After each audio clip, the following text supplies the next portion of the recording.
is innovation in this space, is economic opportunity and commercialization in this space a good thing or not? Is that antithetical to our values as Canadians who believe in a public Medicare system? The answer is no, but I think there's been this hesitation in the policy community as a result of that long running debate about Medicare that has pulled us away from examining how we push those sectors.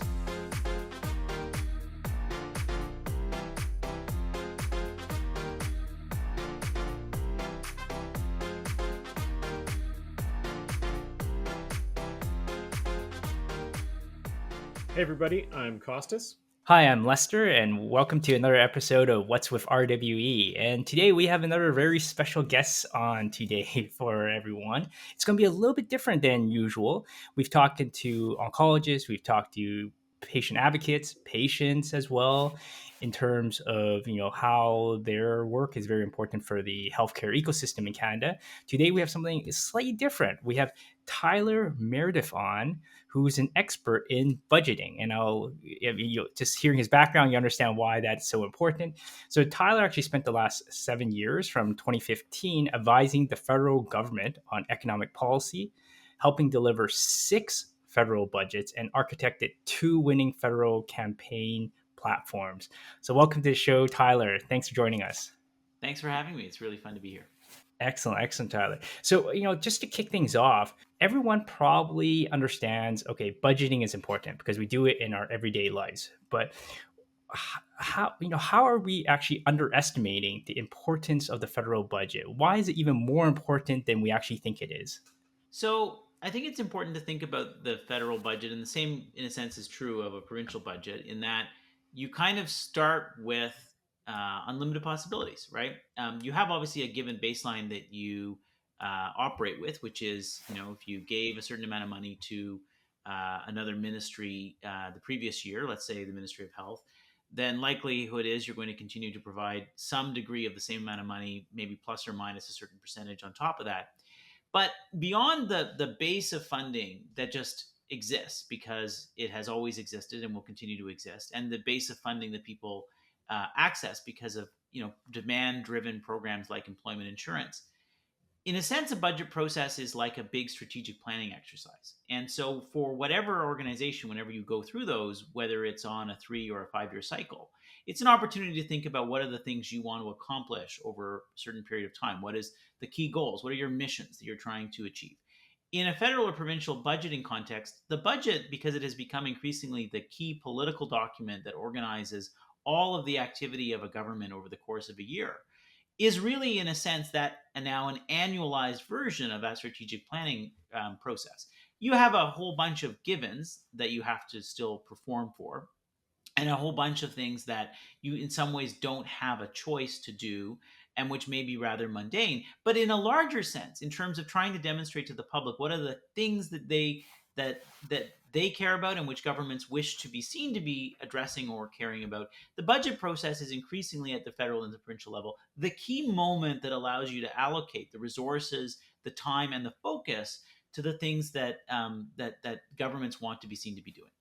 Because I actually just give everyone else a little background how I even came upon sort of Tyler reaching out to you is really I saw you on my new favorite podcast, which is called Free Lunch, done by the folks at The Peak, and it's been just absolutely fantastic podcast about basically it's about a lot of both things in Canada. So it's very, very interesting that you were on that show, and you actually walk through how a budget, at least the federal budget, is put together.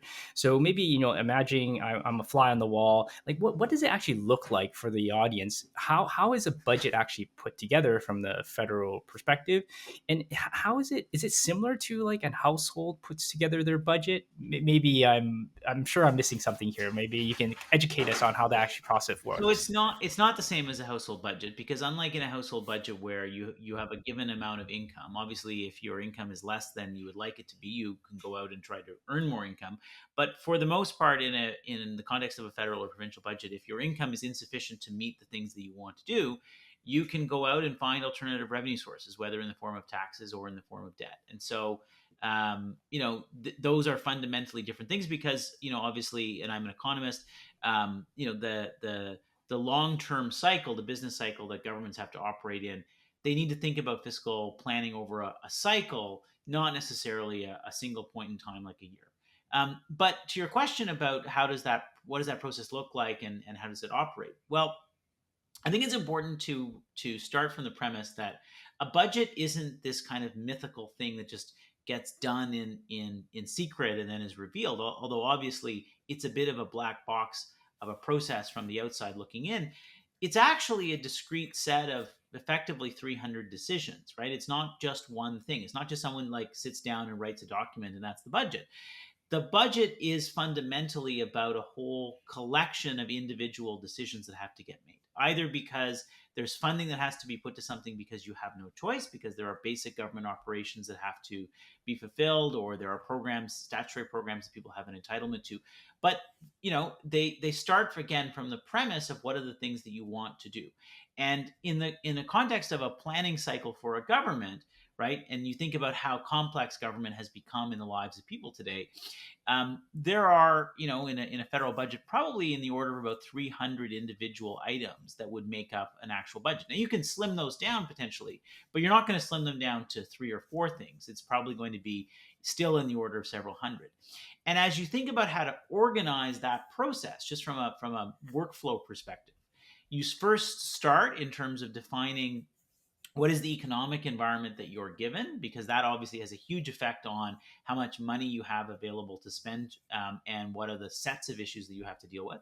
So you do a series of economic forecasting in order to try to understand what does the available amount of money look like absent any other decisions, assuming that nothing happened, we didn't do anything. What would be the given economic environment that we would be dealing with? What's the impact that that has on the fiscal framework, as we call it, at the federal or the provincial level, between revenues and expenses? And then you subsequently start to survey, if you're a minister of finance, you survey your colleagues around the cabinet table about what are the things that they would like to do. So if you're the minister of health, obviously you're going to have a series of priorities that you would like to see on the agenda, whether that might be tobacco control initiatives, whether that might be investments in cancer screening, whether that might be transfers to provinces to address primary care or mental health, right?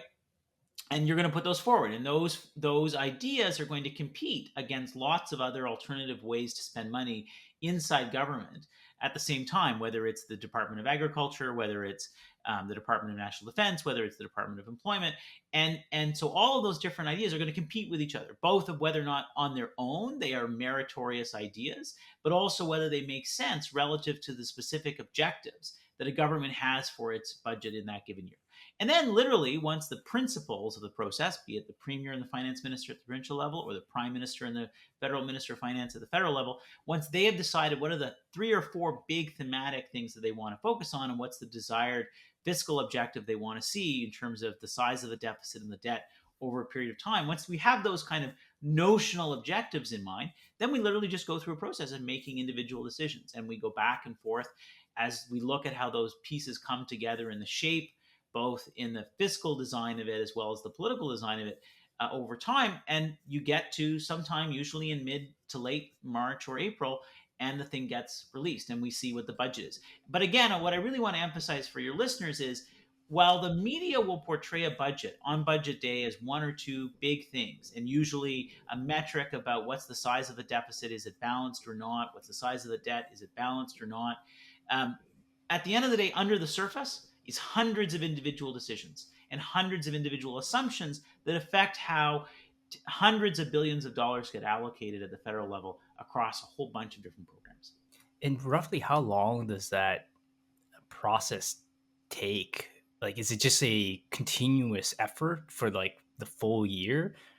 So in a year, there's effectively 3 different kinds of budgets that happen. So there's the main budget that is the focal point that sets the broad objective of what the fiscal planning structure should be for the subsequent upcoming fiscal year. That's, as I say, usually released around the end of March, beginning of April, because typically your fiscal year for a government is April 1st to March 31st. And that more or less sets the agenda for most of the year. Then you have a fall economic statement that is an update against the assumptions and the projections that were made in that budget, which usually comes somewhere in October or November. And there usually is a small number of individual decisions that will be announced in that update, but more or less it's reporting on the tracking and progress against what's happened since then. And that process, because it will make certain decisions, has a bit of an intake of decision making, a little bit like a budget, but it's much smaller, narrower, and more slimmed down. And that process usually starts kind of in the late summer to to October period, kind of lasting about 2 to 3 months. And then the budget process itself, as I said, starts around the same time as the fall economic statement, but runs much longer because of the amount of decisions that have to be made. But in between those events is what we call off cycle spending. And so, even though you have a framework that will have already been set out about how you intend to spend money, there's stuff that happens over the course of the year, right? There's events that occur. There's new things that crop up because things that were not anticipated, new priorities that have to be addressed. And so somehow a finance minister has to decide, well, how do I manage for those things? And how do I look at and decide upon each of those individual discrete things, at the same time trying to achieve the fiscal objectives that I've set for myself in my budget or my fall economic statement. And those off-cycle spending that can occur in some cases can be just as large when you put together all the pieces that sometimes get announced over the course of a year, can sometimes be as large as the amount of new spending measures that you usually see in a budget. So in some ways, while the budget sets the overall objective and the track against which the minister's performance will be evaluated in the public domain, and people will scrutinize whether or not it's the right thing or the wrong thing, there's at least two other events that occur over the course of the year that guide how we allocate and spend money in a government. So it's interesting to understand the process within that year, and it doesn't sound too dissimilar to how a business would operate throughout the course of the year, setting its goals for the next year and creating that budget to meet them. I think one of the things that maybe makes it a little bit different is, and it would be helpful for people to understand, is who's involved in the decision making process, because I think that's the other part of the black box. Everybody just assumes somehow budget day, everything gets there, and the minister of finance has figured it all out, and that's it. But that's clearly not the way it's done. So who's in the room? Who's actually helping guide that process? I think it's important to distinguish that we're talking in all of this about the budget process, which is setting the direction about how we raise and how we allocate money, right? Yeah. But what that budget process doesn't do is actually how we spend money. That's a whole other separate process, and we can talk about that in a second. But I just want to emphasize that those are distinct things, because the people who are involved in one are not the same people who are involved in the other. So the people who are involved in the budget making process are in both the provincial and the federal context. They vary a little bit the degree to which who has final say, but more or less the processes are the same federally and provincially. And they involve really two key decision makers. In the federal context, it's the prime minister and the finance minister. In the provincial context, it's the premier and the respective finance minister.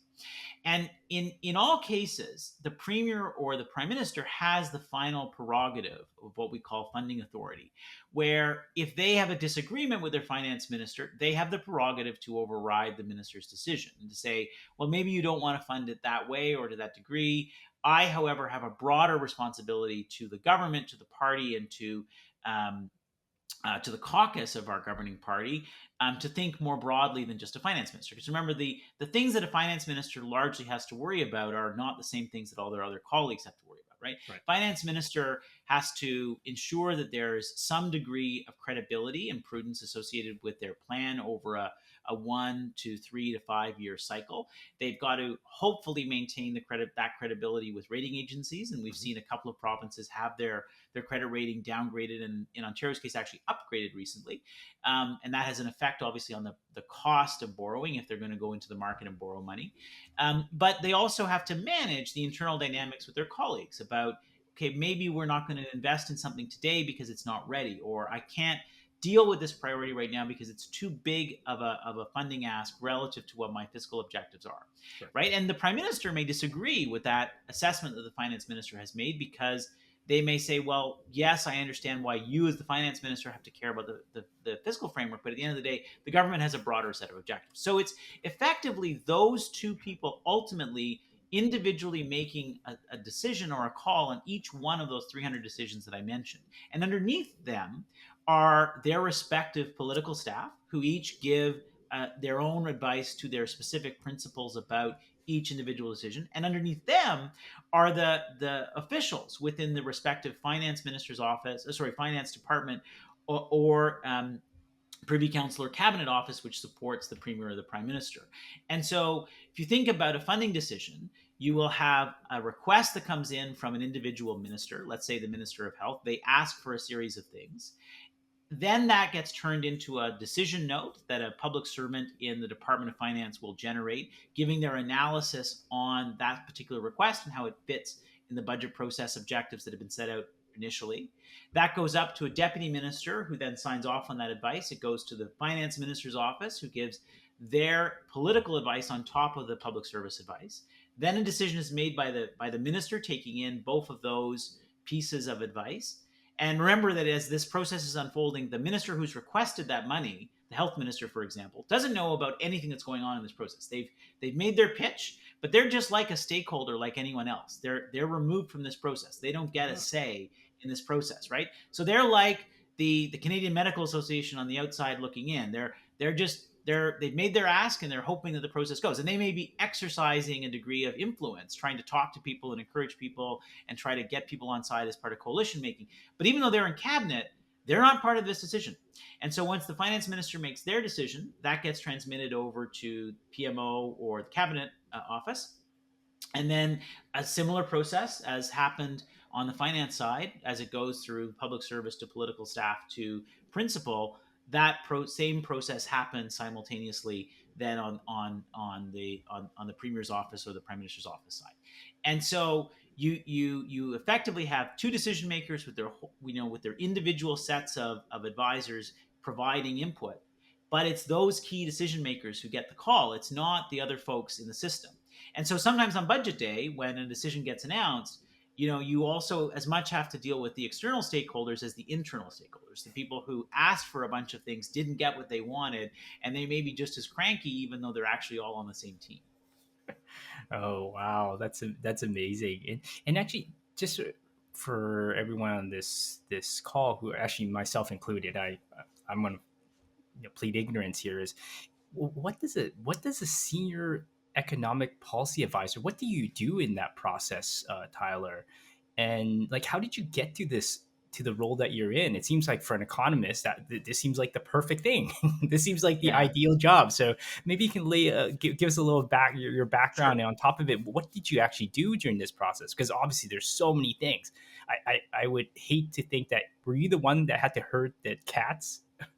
So it was definitely a little bit of herding cats. It was a bit of strategy, kind of setting and advice and coordinating a process, but it was also project management, just in terms of managing all the flows of things that you need for your specific principle. And what's interesting is that I ran the budget process on both sides of the table at different points in time. I ran it originally in the Prime Minister's office and then in the Finance Minister's office. And so, when I was in PMO, I would be thinking about how do I still maintain a relationship, right, with my counterparts in the finance minister's office and with the finance minister, whose relationship is also important between the prime minister and the finance minister, and really thinking about that in a top of the house kind of way for the government. And then, a few years later, go and do the same thing, but on the other side, and now sitting as an advocate for the Department of Finance against or working in collaboration with the Prime Minister's office. And so I've seen it from both sides of the table, which is a bit unique in that most people, if they do engage in a budget process, they only sit on one side. And I've sat on both, and so I have an interesting perspective in that sense. But my role in that process would have been one, just organizing the process and making sure all the different pieces get into ultimately the prime minister or the finance minister on time to be able to, for them to be able to make the decisions that they need to make for us to deliver the document that we need to deliver at the right time, but also maintaining that the right strategy is being applied here, right? That as we think about the macroeconomic context, as we think about the political context, as we think about the overlay of the government's agenda, how those three things intersect with each other, there's a whole bunch of critical choices that you have to make, both in terms of the thematics and direction of a budget, but also at the individual level as that translates into specific decisions, whether you do something or don't do something, whether now's the time to do something to put it off, whether you want to signal something but not fund it, how much you want to fund it, whether you want to fund it in a certain way, whether you use a tax tool. Those are all the kinds of decisions that you have to make at any given moment in the course of a budget process. And so that role was as much management consultant, project manager, political advisor, economist, macroeconomist. I would be liaising with the chief economist at all the banks, whose input into the process is highly important because it, as I said, gives us that economic baseline. And so anyone who runs that process has to do all of those things kind of at once and liaise with the public service to make sure that it's all kind of working. And so, just as a background on me, I've been active in politics as a young person from the age of 12, but I never had worked in politics until I started in government in 2015. I had always seen my political interests as just a volunteer kind of thing, and had been in management consulting for about 5 years and also in the think tank world for about 5 years. And so when Justin Trudeau won in 2015, I was asked to provide some advice to the transition team, not kind of knowing where that would go. And as our conversations continued, they asked me eventually to come and work in government. And anyone who's ever gotten that call, you always say yes. But I wasn't exactly sure what this would look like, right, as a job, because again, it was never something that I expected to do. And then I get dropped into it, and as I say, at that level, you're doing a bit of everything, and it was one of the most interesting experiences of my life. Great, great. No, I appreciate that very, very much. It's incredibly interesting. Like, it's way more complicated than one would think. But of course, I mean, you're running its entire country, right? So of course, it would be a very complicated process. The Well, Go ahead. can Go I ahead. just say one thing though about that Absolutely. comment? I think it's important to remember that our role as advisors is simply that. Like, my role is simply to give my advice. My advice would not always be taken, and that's fine. Because at the end of the day, there's two people who were elected to make those decisions, right? And whose authority we as staff are all working with as delegated authority. So, I'm an advisor in that process, and I, in a sense, have an important and impactful role. But at the end of the day, as I say, there's only two decision makers, and it's those two keys that turn the ultimate that turn the door that allows us to go and spend money and go to Canadians and ask them to give us their tax dollars. And so, those, though, when you're an elected person, I think that weighs on you as a responsibility in a way that for staff or public servants, it does not. Got it. So we're actually going to need your advice, me and Costas here, because actually prior to this conversation, we had a previous call yesterday just to get a little more, a chat and a little background. And you had mentioned that, cancer care, which is something that, this podcast was actually built on cancer care. And we actually have evolved it now to Canadian healthcare in general. So it's actually quite interesting, the evolution of this podcast. But you had mentioned that cancer care is not something that is maybe top priority for from the healthcare perspective. Maybe because in many ways, cancer has the mortality rate has gone down over the years, and it's not something that is as big as, say, of course, like COVID sucked up a lot of the air in the last couple of years as well, right? So what would be your advice to, given that you outlined the process, like, what is your advice to the cancer care community on how do we advocate for at least a spotlight on cancer care and not make sure that it's not forgotten, mainly because it is still the largest killer of Canadians, even still today, despite COVID. I mean, it killed cancer kills more people each year than COVID did the entire time, right? So, well, what is your advice to the cancer care community? So, it's not to say that cancer is less important. I think it's just more that there's become other issues that have taken up prominence and attention, or competed for attention on both the policy and the political level. And COVID, is one of them. And one of the knock-on consequences of COVID, for example, that I think we all understand is mental health, right? It is the deterioration of Canadians' mental health during and after COVID has been incredible to watch, and it has led to a lot of other new demands. You could say the same thing about home care and long-term care. You could say the same thing about a number of other things. And so my only point is that I don't think it's that people have de-emphasized cancer, although obviously changing mortality rates in some ways make it easier for governments to take their eye off of that ball. But it's to say that I think other issues and demands have come to the forefront. I think what's unique though about cancer is that it has especially as the mortality rates have improved, it has a very strong and big survivor network, right? That are and can be quite politically engaged. And so I think that the challenge, especially as we look towards provincial elections in Ontario and British Columbia, potentially a federal election next year. I think it's an interesting question about, like, when we talk about the healthcare system in the course of those political debates that are going to happen for those elections.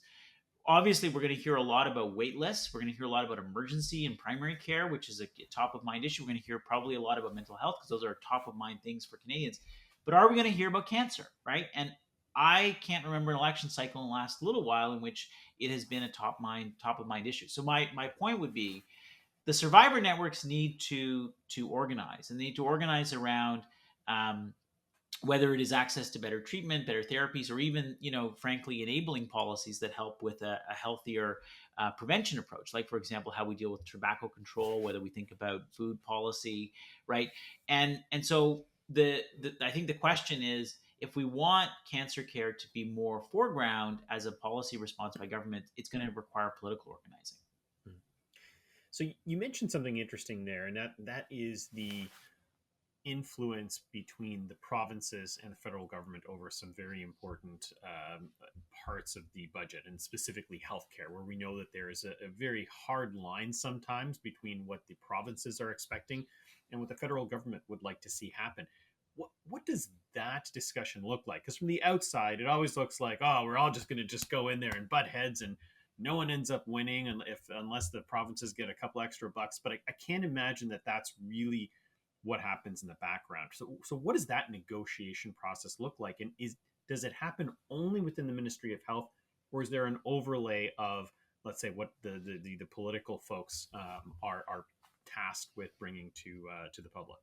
So the funny thing about health accords, and I've been through two of them, is that they end up being kind of debated in the public domain, primarily by health ministers, a little bit by premiers and prime ministers, but mostly by health ministers.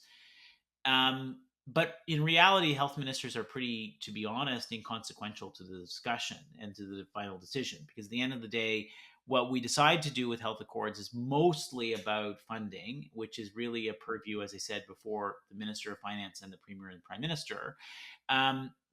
And so those eventually get knocked over to those decision making tables, and health ministers, in some ways, as I said, are on the outside looking in to those same processes about what they're going to do. They will have their own agenda about the things that they want to see as priority initiatives within a given funding envelope. But the decision about the funding envelope is not one that health ministers really have much say into. And it's been fascinating to watch some of the debates in the last couple of years in Canada, because I think we have assumed, and I think even the federal government is a bit of a victim of this. We have assumed that the problem in healthcare is cash, and I would argue. Look, I sit on a hospital board. We obviously need more cash. There are parts of the system that need more cash, but generally speaking, the problem in healthcare isn't necessarily about cash. It's actually about whether we can actually do the things that we want to do if we had all of the cash, right? Like, the amount of burnout that exists right now in health human resources is incredible, right? There are, I think the last stat I saw was over 100,000 health related and social service related positions in the health system that are currently vacant in Canada. There's no way that we can meet the demands that Canadians have for their healthcare system, as it has changed and expanded over time to include new things like mental health, if we're not able to, frankly, bring the people. And no amount of cash, even if it's infinite, is going to solve that problem. It's a basic problem of, do we have the right working conditions? Are we able to attract and retain people? How do we credential them? How do we put them in the right places? Right? Those are actual, like, administrative problems and logistical problems, and that's not about the function of how much money we put into the system. Actually, that's a really, to kind of pull on that thread a bit more, because I saw you on a couple other podcasts, as I kind of said earlier on. That's why it was just seeing you and hearing you speak about the federal budget, you made something that potentially could be very, very boring into something incredibly interesting. So that's why I was like, okay, we have to have Tyler on. And a couple of things that you do, and which I really like in different podcasts and also on different articles, is you use something quite novel. You use facts and statistics, actually, as opposed to just complete hearsay, right? So, and one thing that you had mentioned that was very interesting to me was, the that when a budget line item is put together, it is a cost, right? Yeah. It is actually not thought of as an investment. That is not really in the way that the budget is put together. Like, hey, you know what? If we put together, let's say, um, a rail network, right? That you would most people would consider that investment, right? Because you should recoup some ROI over time, right? But that is actually not how it's done from the federal budgeting side That's of right. things, right? And what I've been thinking about when you had this, we're having this conversation, is some things that, for instance, impact healthcare is like not enough, let's say, skilled labor, right, for those specific positions, and that would be probably in the purview of someone else, like the immigration minister, or another department. I'm sure there's many departments to solve this healthcare problem. Is not just in the healthcare like space. So how do you square that circle? How do you solve a problem that actually involves multiple departments? Yeah. So let's start with the investment point that you made a second ago, because I think that's critical for people to understand.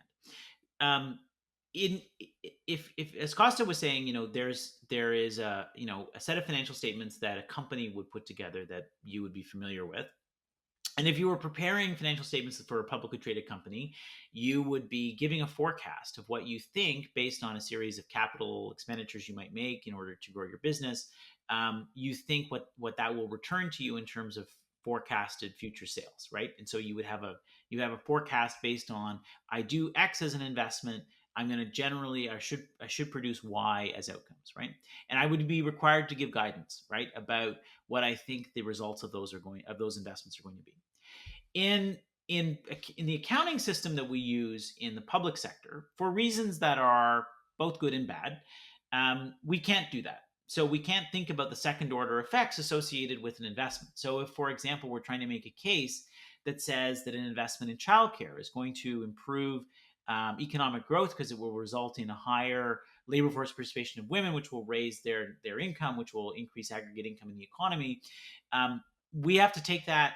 We can only take the first order effect, which is the investment of the upfront cost and the cost to government of the expenditure, but we can't necessarily build into the forecast an assumption of improved growth in the baseline. Similarly, if we were making an investment in the healthcare system because we wanted to, for example, improve cancer screening, and we believe that that may have a knock-on effect in reducing use of much higher intensive interventions later on and higher cost interventions later on in life, we can't book any savings from those things, right? So in effect, the policymaker, especially if it's a finance minister, has to buy into these ideas simply on the basis of whether they believe it's a good use of money, believing that maybe it will pay off in the future, but not having a fiscal framework that allows them the benefit of any of those payoffs down the road, right? And part of the reason why we do it this way is because we don't want it to become this banana system where, and you see a little bit of this in the United States, where you can play with a bunch of assumptions underneath the hood of the budget, and you can rescore things and assume very generous expectations and elasticities associated with second order and third order effects. But at the end of the day, if those don't come to pass, it won't matter because it'll be years from now and nobody will know the difference. But it leads to bad budgeting and poor discipline in fiscal policy. That is probably a very relevant and very good concern to be organizing our accounting system around, but it probably also leads to an excessive risk aversion in the other direction. And so in some cases, as I say, we are avoiding making the more productive long-term investments, whether it's to address things like climate change, whether it's to build housing because that's actually becoming a cost to productivity, whether it's how we address long-term investments in the healthcare system that shift from care to prevention. We are in effect stymied from making those decisions because we have a fiscal framework which organizes how we make budget decisions that doesn't encourage policymakers to take those risks. That's interesting because one of the things that we have, we work in a very innovation oriented space, right? I mean, I think healthcare is definitely one of those fields that is always expected to be on the leading edge, to look out for what's next, and to improve care. When let's say we are looking at how do we support innovation in Canada, whether it's inside healthcare or outside, is that still seen as just being a cost, or is that seen as being an investment? Because that seems to be the one case or the one ministry that should be looking at things more as investments that drive Yeah. GDP.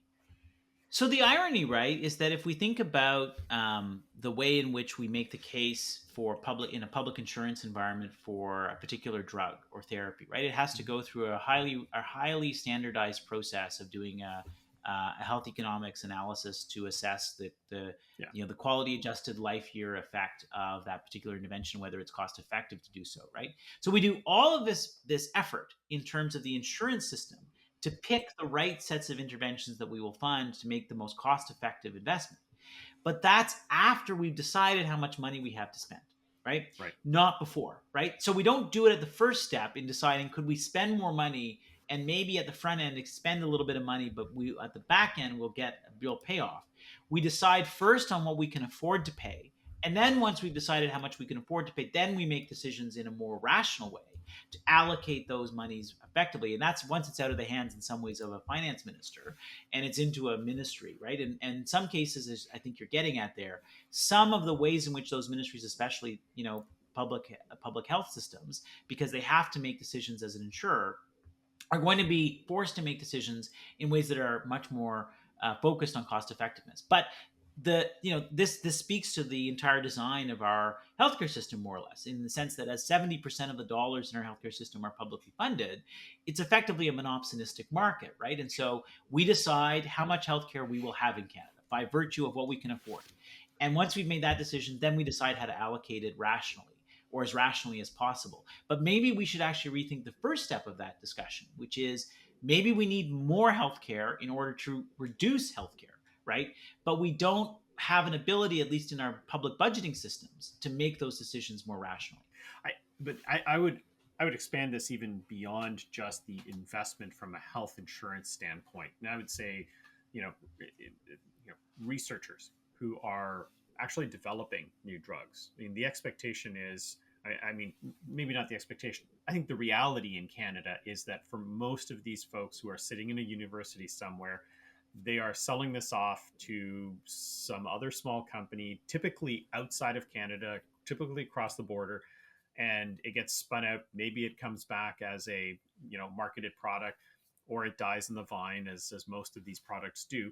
But there really doesn't seem to be the same investment in an ecosystem here to develop our own industry around healthcare, similar to the U.S. And I'm not going to go into capital gains or anything like that. Just more broadly speaking, the investments that sort of create an infrastructure where you can go from a lab in a hospital or a lab in a university to potentially a company that can grow and become an actual, billion-dollar company with people employed. So I think you've hit on a really interesting point, which is in some ways I think Canadians feel uncomfortable or maybe embarrassed about the economic opportunity associated with healthcare because we've been so conditioned as Canadians in our identity to think that our Medicare system, our publicly funded Medicare system, must mean that there's a very narrow controlled space for the private market, as though the way we pay for something means that we shouldn't be looking at the economic opportunity of those innovations. Yeah. And the irony, of course, in all that, as you know, is if you were to look across sectors where we have strengths building on our basic research in Canada, which we still do fairly well as a country, and we still have lots of talent here despite the global arms race for talent that's going on globally. Life sciences and biotechnology and the health system are some of the top two or three sectors that you would want to focus on if you were trying to identify strengths that you wanted to build Canadian champions around, because we have a high amount of research, we have high research impact from the research that is done in those spaces, and we're still relatively cost effective as a place to invest. But what we then don't do, right, is we don't commercialize that very well. And I don't actually know how necessarily to solve that problem, but I would just say from my time in government, I would remember seeing sometimes these news releases that would come up talking about, for example, the economic opportunity in working with vendors on electronic medical records. And I would say to myself, well, hold on, is this a good thing or is this a bad thing? In the end, it's actually a good thing, but you can understand there's a pause there Yeah. that a lot of policymakers have, because they're like, well, is innovation in this space, is economic opportunity and commercialization in this space a good thing or not? Is that antithetical to our values as Canadians who believe in a public Medicare system? The answer is no, but I think there's been this hesitation in the policy community as a result of that long running debate about Medicare that has pulled us away from examining how we push those sectors. Now, post COVID, I think we're starting to get better at that, especially as we've had to rebuild our biomanufacturing capabilities in Canada. Yeah. But I would just say I think this is the consequence of having a long running debate about Medicare. And I guess the thing that for me sort of ties into that is, from a budgeting standpoint, there's two ways to raise funding. If you want to get something done, Yep. you either go to the taxpayer or borrow. That's been sort of the traditional. Yep. But the third approach that has been done elsewhere is bringing in that private partner. And again, I think Canada is very reluctant, very conservative to do that. Is that something that we are seeing governments be more open to, is bringing in that private partnership as a way to supplement what they could otherwise do? So yes, absolutely, and I think we're seeing that on a number of fronts. So the first is there's been under the surface a real change in public opinion attitudes around uh, public payment but private delivery, right? And looking at alternative modes of delivery of healthcare while still maintaining the core principle of monopsony, right? With a single public payer insurance system. Mm-hmm. And we see that play out, including with changes that were made around diagnostic services and certain optional services in Ontario recently and other provinces. And I think that's gone actually very well and uncontroversially for those governments that have done it, because they were actually following where public opinion was already moving, which is to say we're willing to try anything as long as it maintains the principle of a single payer. So that degree of innovation and looking at alternative models of delivery is definitely an area where there's more, I think, opportunity emerging. And so you see new players trying to come in and put together and aggregate different modes of delivery in that space. Number two is I would say that there's been a recognition that we need to broaden out what our healthcare system does, right? Because the concept of what you need as a human in order to be healthy today is very different than it was in the 1980s when the Canada Health Act was first established. And so we're starting to add new things to that bucket, right? Dental care, mental health care. What's interesting about those new things that are being added is that they're being added outside of the context of how the original Canada Health Act was constructed. And so they're being added with a recognition from day one of those services that we actually can have a mixed payment model and we can have a mixed private public delivery model. And so over time, the more of those mixed payment and mixed delivery systems begin to emerge in new areas, the composition of the entire healthcare system as a whole is going to shift incrementally towards a more mixed model on both levels. And I just think that trend is probably going to continue, because as long as the Canada Health Act remains this kind of thing in a glass bottle that we can't touch, the result of that is we're just going to build change outside of that system, Mm-hmm. right? And that's what's actually been happening. Even progressives have been driving this particular agenda with the creation, again, of the things like the Canada Dental Care Program, where if you're under a certain income threshold, you're going to get one single payer system and an insured system with private delivery. And if you're above another income threshold, you're not. And that mixed model seems to be quite popular with Canadians. And I think the third kind of factor is that as precision technology, as machine learning and data, and as pharmacology evolve in different directions, there's just a whole bunch of new applications, right, of life sciences and so forth, where I just think it's impossible for government to stop the private market. And those are going to bring a lot of new applications to the forefront that, as consumers, I think we're going to want more of. I mean, this is just the reality that we live in Yeah. which people want more and more healthcare. There's just no limit to how much healthcare that they want, right? And so the challenge is, how do you build an abundant structure for healthcare? Going back to your comment around productivity, because a lot of what you're talking about is allocation of capital or allocation of funds, and then how do you make sure that it's used most productively? And I remember reading a piece that you wrote around, or actually I think you riffed on this on someone else's podcast around GDP productivity. So I'm sure Mhm. we'll get into that a little bit, but I'm curious, since the budget itself is talking about, basically most of it is around costs. It seems like it's demand, and then you figure out what are the cost, the very very focused around the cost.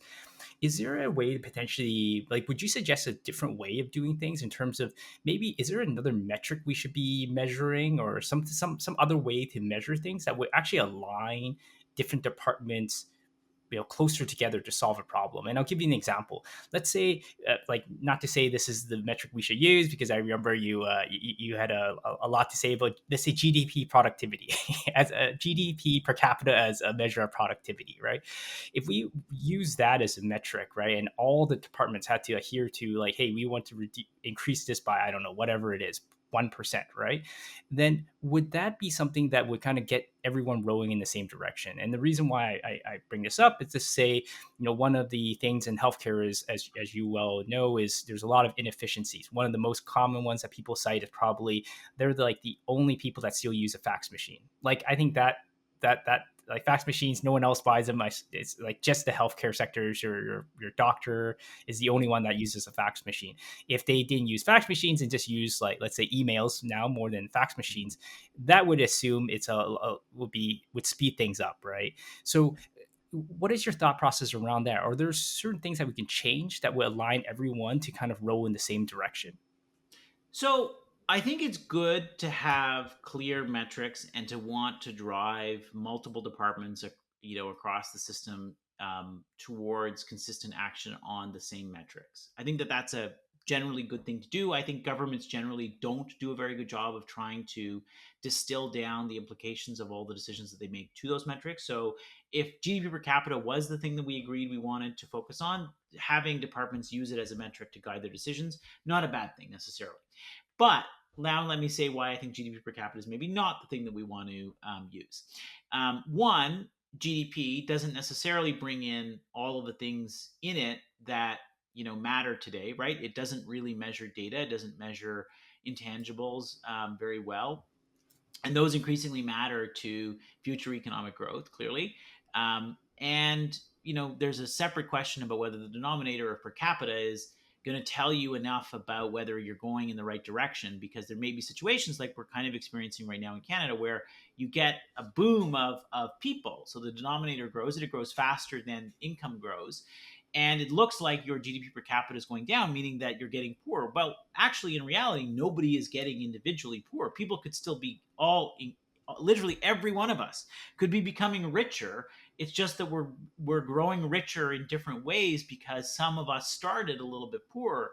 And even though they are richer, if we have more of those people who are poor, the pie looks like it has shrunk, even if that's just a compositional effect, right? And that's kind of what's happening right now. And it's been interesting to watch how that's played out in our policy debates. And it might tell you that, Mel, maybe you want to slow down immigration, but actually what it should probably be telling you is you actually want to look under the hood more at the kind of immigration that you're getting, right? And so just focusing on GDP per capita may not be giving us the right signals from a policy level to figure out what we want to do. The other thing I would say, though, is if you ask Canadians what are the things that they care about and want governments to be focused on as they make budgeting decisions, there's a lot of research that suggests that GDP is not the thing that actually Canadians would like governments to be focused on when it comes to their finances. They care about actually employment. And it's interesting, because to the productivity discussion, right? We could actually work less as a society if we were more productive, right? Because we would just become better at the things that we have to do in a given week. and we could enjoy more of leisure. Except most Canadians don't think about that trade-off. They think about the trade-off meaning I'm either going to have to work harder or I'm not going to have a job. And so most Canadians actually think that the right trade-off is that we should focus more on employment and unemployment rather than thinking about productivity. And if we think about more employment and unemployment, we might be missing focusing on things like the capital intensity of our businesses, which we know is a problem in Canada and which has resulted in Canada having to work more hours to get the same level of output as some of our other peer countries. And the other thing I would say is that, again, looking at what Canadians say they would like to see in budgeting, there's been a lot of discussion in the last number of years before COVID about what we call quality of life budgeting. The idea being that you make decisions, you allocate resources in a way that tries to improve things like happiness, things like reducing inequality, improving economic efficiency, but also looking at productivity, but in a way that isn't just an exclusive focus on productivity. And some countries like New Zealand have actually instituted quality of life budgeting into their budget processes.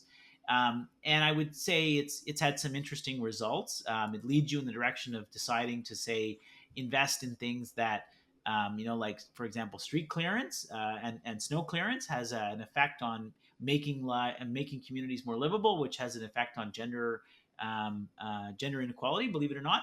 And so it can lead you in some really surprising directions. That whole debate about quality of life budgeting kind of went away after COVID. It'll be interesting to see whether it comes back. Great. No, that's very, very, no, very, very interesting. And you know what, the idea that I think you had in one of the podcasts was that I think you mentioned that, if you look at GDP per capita, but look at it from a sector perspective, actually, Yeah. we're not that would be interesting looking at a sector, aiming like on this sector, we want to achieve whatever. Like that seems like a very somewhat of a pragmatic approach. Yeah, no, and there's been research done by some economists at McMaster. It's just starting to get some notice. It's taken a while, but they have looked at and compared total factor productivity to Canada and the United States across sectors. So trying to isolate for the differences in the size of different sectors in Canada, knowing that Canada, we have a larger energy sector, which in some cases is a more costly sector to get our resources out of the ground because they're in the oil sands, they're not in shale. And what they have found is that when you control for those things and you look intersectorally instead of in aggregate, what you find is that actually over time, Canada's total factor productivity growth has been through the 2000s and up until the last decade, pretty much on par or better than the United States. And that is, if you think about all of what we've heard about productivity debates in the last 30 years, that's completely mind blowing. Absolutely. See, again, statistics, actually data, which is very, very important. But I know we don't want to take up too much more of your time. You've been very generous, Tyler. Costas, do you have another question for Tyler? I'm sure you have tons, but I only have one more. I'll let you I'll take limit myself to one more. I'll let you take the last question on this one, and we again, appreciate your time here, Tyler. But one more for Lester.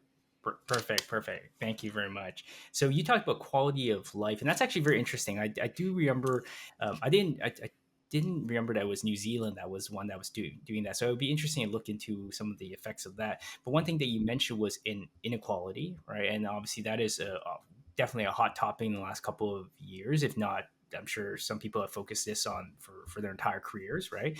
And health equity is one of these components, or one of these ideas that a lot of people have focused, or concerns that people have kind of focused on, is that this so-called idea of almost a postal code lottery, that it's if you live in a certain place you may get certain type of care versus being in another place you may get a different type of care, right? So given that backdrop, what advice do you have from a budgeting perspective? Like how could we budget it in the like federal or provincial or whichever is more effective from your perspective to kind of improve the health equality amongst Canadians?